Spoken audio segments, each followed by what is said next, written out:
Shalom, students, and welcome to David and Solomon, the founding of a Messianic dynasty. I'm really looking forward to teaching this course, and I wanted to use this opportunity to introduce you to the course, to introduce you to myself, and to go through the syllabus and just make sure that we're all very comfortable about how the course will proceed and what are my expectations of the students and how students will be evaluated. So first of all, let me just tell you a little bit about myself. I hold a PhD in ancient Near Eastern languages and literature and Bible from the former Dropsy College in Philadelphia, now part of the Center for Judaic Studies at the University of Pennsylvania. After graduating, I spent 20 years in Jewish communal service, most recently as the Director of Public Policy and Social Action for the United Synagogue of Conservative Judaism, and also as the Regional Director in the Seaboard region with offices in Rockville, Maryland. About 4 years ago, I left that position because I really wanted to go back and do what I really had hoped to do all along, which was college teaching. And I have been teaching courses in Bible and religion, comparative mythology at Georgetown University and at Montgomery College, which is our local two-year community college. So I'm really excited to be back in Philadelphia, as it were, at least virtually. I have many connections at Gratz College, and I'm really excited about teaching for Gratz College. I want, first of all, to let you know that if you have any questions, concerns about the course, please feel free to contact me by email. My email address is on the syllabus, rletterman@gratz.edu. Please feel free to write anytime with any concerns, any questions, and I promise that I will do everything that I can to get back to you within 24 hours. Of course, I don't do email on Shabbat, but Shabbat exempted, I will do everything that I can to get back to you within 24 hours. So what I'd like to do is to sort of orient you to, first of all, what our methodology is going to be in this course. The course may be a little bit different than other courses in Bible that you've taken at Gratz College or elsewhere. We're going to be using a critical method. We're going to be using the sociological tools, the tools of the social sciences, the tools of history and archaeology and literary analysis, because I trust what this will do for us is it will really bring the text alive and place it into the context of real human experience. As I said, I want to use this little video to go through the syllabus, particularly the course requirements, what will be expected of you on a weekly basis and throughout the term, as a way for me to ultimately to evaluate students and to assign a grade, and also to just make sure that we understand sort of how the flow of the course is going to go. So let's proceed with that. So I don't really believe that we need to take the time to go over page 1 of the syllabus. I think page 1 is fairly self-evident. Of course, if you have any questions, please write me an email. I'll be glad to communicate with you about it. I'd really like to go right on to page 2 of the syllabus because this is where the course requirements are spelled out. Now, there are 3 major course requirements here. One is the weekly forum, the discussion board that is part of the course website. There are also 2 written essays that each student will be asked to write during the course of the semester. In addition, there will be a final exam. Now, for graduate students, there won't be a final exam. In lieu of the final exam, there will be a final paper. And I'll be talking about these 3 things in a little bit more detail. First of all, before we go on to the weekly forum, the weekly forum is basically going to be based on some questions that I am going to be posing, and those questions are listed in each of the weekly forum sessions on the website. There are a number of questions, different kinds of questions. There are first review questions, and review questions are questions that pertain to the reading in the book David and Solomon.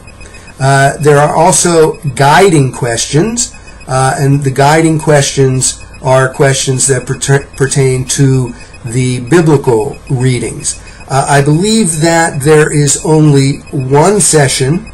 I must confess I don't remember offhand. I believe that there is only one session where there are both review questions and guiding questions. But when you go into the weekly forum sessions, you will see these questions listed.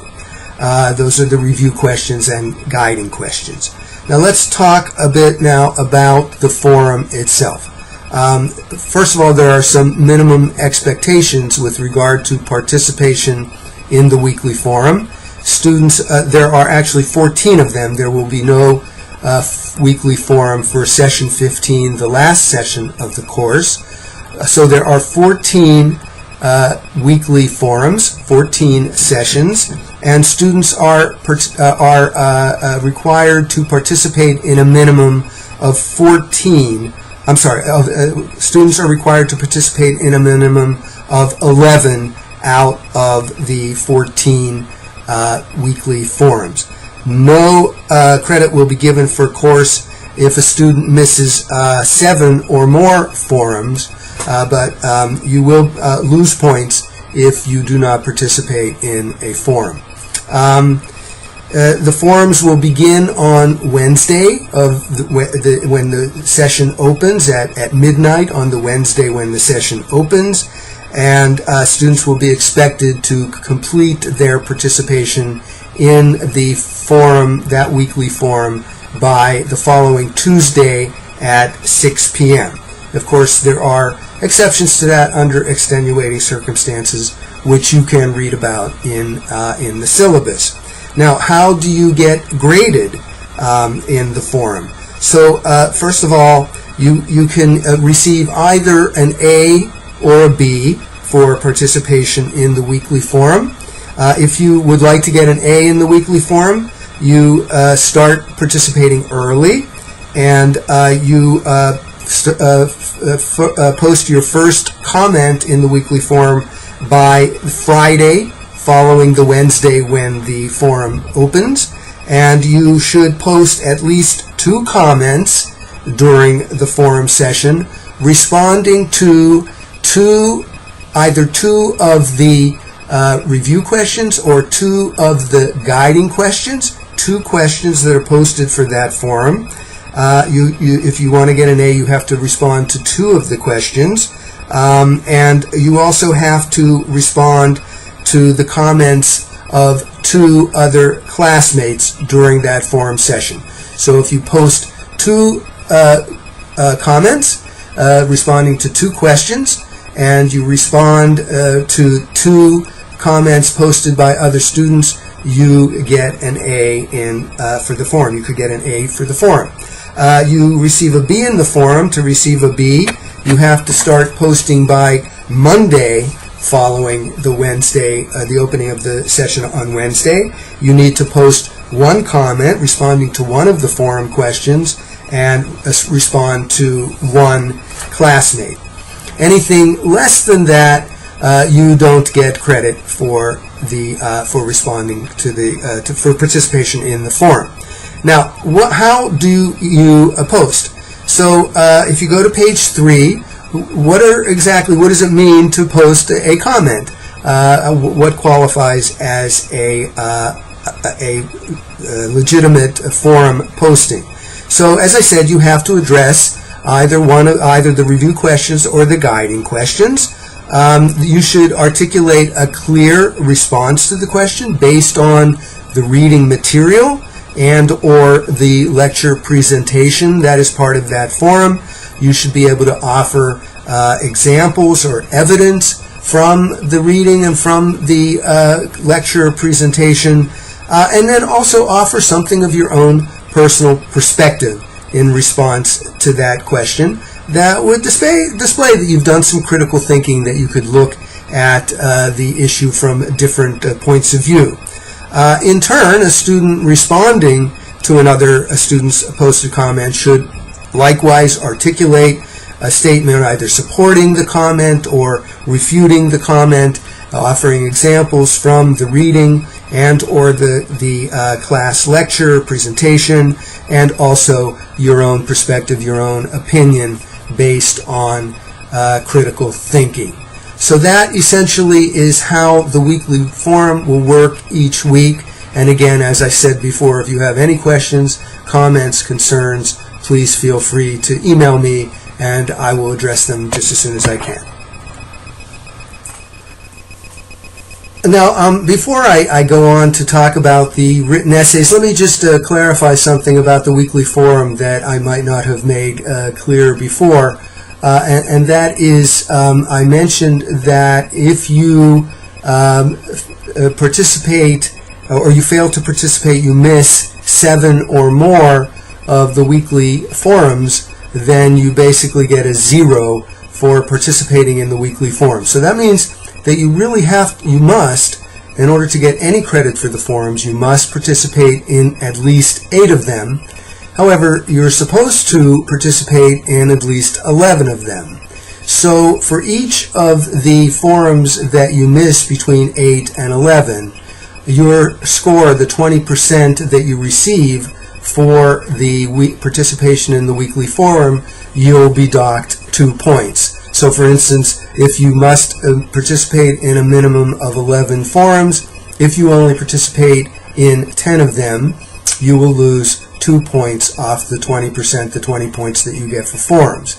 If you only participate in 9, then you lose 4 points. If you only participate in 8, then you lose 6 points. If you only participate in 7, unfortunately, that is not sufficient to give you points for participation in the weekly forum. So again, if you have any questions about that, please get back to me, but I trust that everybody will be fulfilling their requirement in weekly forums. It's really going to be the way that we're going to prepare ourselves for the written essays and for the final exams, because that's where our discussion of the material is going to take place. So I trust that everybody will want to participate. Now let's talk a little bit about the written essays. There are 2 of them, and you can see where they're due on the syllabus. And there is also a document under assignments on the course website called Written Essay Prompts. There's a prompt. There's a series of questions that accompanies each of the essays. And each student is expected to write 2 of these essays. There are 2 prompts in that document, and each essay should be about 4 or 5 pages, roughly 1,200 to 1,500 words, and it basically is asking you to synthesize information and analyze information contained in the readings and in the lectures and presentations. Now, graduate students, when it comes to the written essays have a bit more work to do. There are articles, 1 article for each of the written essays. These essays are in the readings section of the course website, and they are also indicated in that document under assignments, the document titled Written Essay Prompts. It will make reference to an article that graduate students can access on the readings section of the website, and this is an extra piece of reading that I expect graduate students to do. An article from the academic literature, and the prompts for the written essays include an extra bit of prompt for graduate students to respond to these articles from the academic literature. I want to point out that these are difficult articles. I recommend that graduate students get started on them early so that you can look through them, and if you have any questions, you can contact me. I am not expecting the graduate students to be responsible for the footnotes in these articles. I really am just expecting you to read the actual text of the articles. Footnotes, of course, get into some scholarly detail about the article, or make reference to other scholarly opinions and scholarly articles, and we don't really need to worry about that. I'm just interested in graduate students having exposure to the academic literature that is relevant to our course.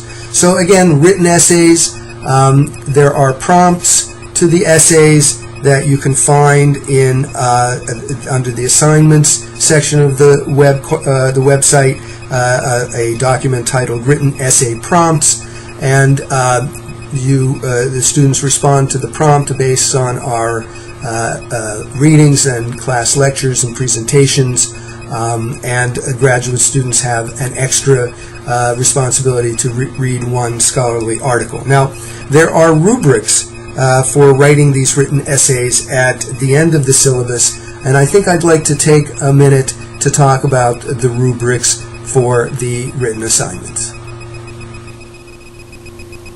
So, if you go to page 9 of the syllabus, you will see rubrics for grading written essays. And these rubrics are fairly standard. I know that these are the kind of rubrics that are used, for instance, by the SAT College Board people when they're scoring written essays for the SATs, and other college literature English classes use very similar rubrics. We're expecting your written essays to be insightful. We're expecting them to be well organized with a clear progression of ideas. We want you to use evidence from the readings to demonstrate your ideas, and we want you to demonstrate critical thinking. Now, there are two labels here, two words here that might need some explaining, and I have explained them. So what do I mean by insightful? So what I mean by insightful is that students are able to go beyond the information contained in the readings and the class lectures by developing some of your own ideas, your own concepts, your own interpretations in response to the prompt. So insightful means that you're really bringing your own thinking to bear in responding to the prompts. You're obviously, as I say, bringing evidence from the readings and the class discussions to bear in your response, but you're also using some of your own ideas and concepts to respond to the prompts. And then we want you to display critical thinking. And what does critical thinking mean? So critical thinking means that you've articulated a particular idea or concept, but that you can also sort of just rise above that point of view and evaluate it from different perspectives. Think about its pros and its cons, its adherence to the evidence presented,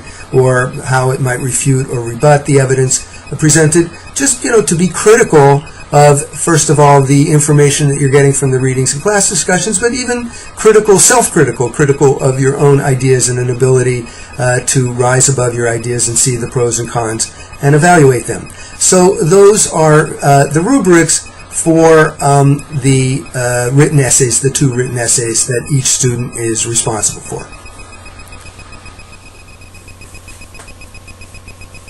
Now I'd like to talk a bit about the final exam. This is the final exam for undergraduate students only. The final exam, if you look on page 4 of your syllabus, you will see that the final exam will be made available to students at midnight on December 19th and will be due back to me by email by 6 p.m. on December 24th. I would imagine that I'm figuring that it will take students about 2 hours to complete the final exam. That's the sort of normal final exam timing for a 3-credit college course. So, as I say, it will be made available to you at midnight on December 19th and due back to me by email at 6 p.m. by 6 p.m. on December 24th. And it should take you about 2 hours to do the exam. There will be some multiple choice objective questions as well as some short essays, and the essays will be graded basically according to the same criteria, the rubrics that the written essays are the rubrics that I use for the written essays. I think what's really important, however, is that so much of what is going to be on the final exam is really going to emerge out of our weekly forums. Certainly the readings and the lectures presentations are going to present information that students will be responsible for with regard to the final exam. But we're really going to be looking at those review questions and the guiding questions and the discussions in the weekly forum that emerge from them. So in preparation for the final exam, I think the best thing to do, of course, is to review the material and the readings and the lectures and presentations, but also pay close attention to the discussions that emerge in the weekly forums. That's really what's going to prepare us for the final exam. By the way, also those weekly forum discussions will also help prepare you for the written essays. A lot of information discussion emerging in that weekly forum. Now, for graduate students will have a term paper that will be submitted at the end of the term. And again, there is a note here. Well, the final papers for the graduate students will be due at 6 p.m. on December 24th, which is exactly the same time that the final exams for undergraduate students is due.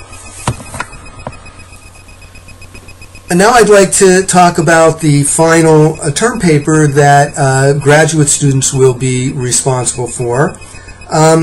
This paper should be 8 to 10 pages long. Graduate students will have an opportunity to choose from a list of topics. They're basically chapters from the book David and Solomon. There is a document on the assignment sections of the website titled Graduate Term Paper Topics, and as I said, the topics are essentially the chapters from the David and Solomon book, chapters 1 through 5, and each of those topics, so to speak, each of those chapters have again a list of articles drawn from the academic literature. I think in most cases 3 articles, some maybe 4 short articles. The articles are either listed or either loaded onto the course website under Readings, or they are available through EBSCO, which is our academic database that we use at Gratz College. And you can go on to EBSCO and download or read those articles. And that document, Graduate Term Paper Topics, will tell you which of the articles are available on Readings and which of them you have to go to EBSCO. So you read those readings, and essentially the topic of your paper is an analysis of that selected chapter from David and Solomon, and in light of the new material that you read from the articles that are listed for that topic. And there's a list of sort of 5 guiding questions that you'll want to follow for writing that final term paper. What sort of new information does this additional reading bring to you? In what ways do the authors of the several articles, the 3 or 4 articles that you're reading, in what ways do these authors agree? In what ways do they disagree? In what ways does this new information, the additional reading, the information from the additional reading, either give you new information that you didn't get from David and Solomon? What new information do you get from these readings? In what ways do they confirm the information that you get from David and Solomon? In what ways do they refute that information? And then what is your view of the topic in light of this new information? And the rubrics for the final term papers appear on page 10 of the syllabus, and they are essentially the same as the rubrics for the written essays. Again, we want you to be insightful. We want you to organize yourselves well in response to these guiding questions for the term papers, to bring evidence to bear from the readings, but we also want you to be critical. We want you to be able to bring your own views and to be able to weigh the pros and cons of different views, including your own views, and to present your own views in that way. Again, the students are not responsible for reading the footnotes in those documents. Again, that's for scholars primarily. Detailed discussions and discussions of other scholars. So you're primarily responsible for the actual text of those documents. And again, both the final exams and the final term papers are due back to me by email by 6 p.m. on December 24th. Now, as for the final grading, you basically will receive 20% of your grade for your participation in the weekly forum, but please remember that you will receive no credit for the weekly forum if you don't participate in at least 8 of them, and you will not receive full credit for the weekly forum unless you participate in at least 11 of them, and there are a total of 14 weekly forums. The written essay is 40% of your grade, 20% for each of the essays, and you will be graded for each one according to the rubrics that I gave you. The final exam for undergraduate students and the final term paper for graduate students also is each of those is 40% of the grade.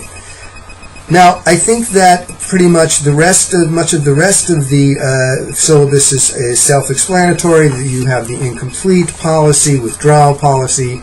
These are all policies that are policies of Gratz College, ADA. And then I just want to briefly take a look at the weekly syllabus beginning on page 6. I especially want to direct students to the opening paragraph there, the paragraph in big, bold, underlined letters that indicates to you that you'll notice that in my weekly lectures, I will make reference to biblical passages that are not necessarily part of the actual syllabus. That is, they're not readings that appear on the syllabus in the weekly sessions. But I will make reference to other biblical passages, and I'd like students to know that I am not expecting students to go and actually read those other passages. The references are there in case you'd like to go and check out, make sure that I'm giving you good information. But so the reference is there if you'd like to go and read those passages. I am holding you accountable for the information that I give you in the lecture about those passages, but I'm not necessarily expecting you to go and look up those passages in the Bible and read them. I am expecting you to read all of the biblical passages that are actually listed in the syllabus. So, for instance, you'll see beginning in session 7 that there is a biblical reading, 1 Samuel 18 to 26, and of course you are expected to be accountable and to know the information in that reading. So each of the sessions opens on a Wednesday. First session opens on Wednesday, August 29th at midnight. Each session opens on a Wednesday at midnight and closes at 6 p.m. the following Tuesday. I think the only exception to that is the session that opens on September 12th at midnight on a Wednesday, but doesn't really close until Tuesday, October 2nd. And of course that's in deference to the 2 missing classes and the Jewish holidays that come in between. So you really have something like 3 weeks to have session 3 available to you. You'll also notice session 2 has readings not only from the book David and Solomon, but also some readings from the back of the Jewish Study Bible, some essays in the back of the Jewish Study Bible. That will actually be the only reading that we'll be doing from the Jewish Study Bible other than the actual biblical passages in the Bible. So other than session 2, all of the readings will be either from the David and Solomon book or from the actual Bible. That, of course, it does not include the extra articles that graduate students are reading for the written essays and the final term paper. But in terms of our weekly sessions, the readings will all come from the Jewish Study Bible, the Bible itself, and the book David and Solomon. So I think that pretty much wraps it up for me. Again, I am really looking forward to teaching the course. I will be meeting you virtually online, of course, in all of the discussion forums, all of the weekly forums. I will also be monitoring them and making comments and directing the focus of those weekly forums to make sure that students have everything that they need to be successful in the class. I think that you will find the class interesting. I certainly find this topic very interesting. A different way to approach biblical studies for many of you, but also, as I say, really putting it into a human context, which for me is really very important to understand that my spiritual ancestors were grappling with many of the same issues that we all grapple with in our own lives. And so I wish you all luck. Again, please, and success, and please feel free to contact me by email with any questions and concerns, and I will get back to you within 24 hours. So I look forward to seeing you online. Thanks.